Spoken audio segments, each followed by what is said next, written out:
उनका मैंने स्मरण किया, मैंने, हे दादा गुरुदेव भगवान, आप कृपा करो, मुझे और कुछ नहीं चाहिए, बस भागवत जी की मर्यादा और जो मैं कहूं उसमें कुछ गड़बड़ ना हो, सीधी सीधी। हमने तो ये तक सोच लिया ये मेरी पहली और आखिरी कथा है, बस ये हो जाए।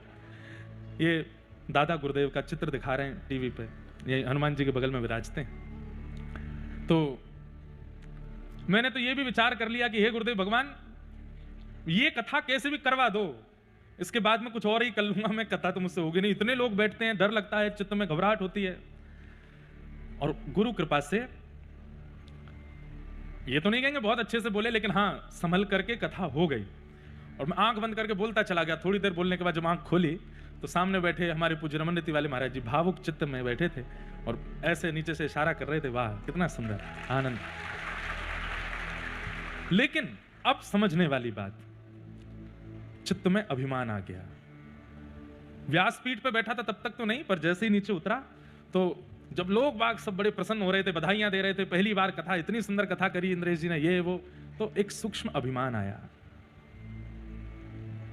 अपने आप के ऊपर ऐसा भाव आया, अब तुम जीत गए जंग, और देखो मैंने क्या सुंदर करके दिखाया। मन में ये तक भाव आ गया कि पूज्य पिताजी महाराज ने भी अपनी पहली कथा में इतना अच्छा नहीं बोला होगा जितना मैंने बोला।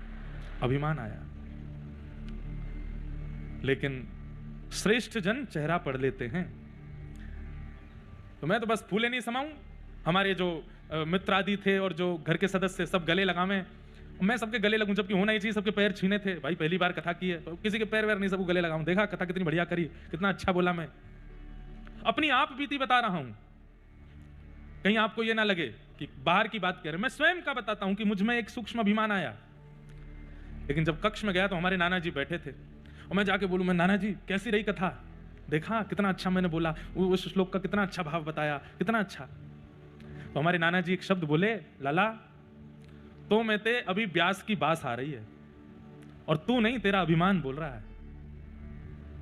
क्या लगता है, सुबह का अपना रूप देखा था, रोया रोया घूम रहा था इधर उधर की मैं कैसे कहूंगा कैसे कहूंगा कैसे, और अब तुम फूले नहीं समा रहे हो। वास्तव में ये तू नहीं बोल रहा है। मैंने कहा कौन बोल रहे हैं फिर?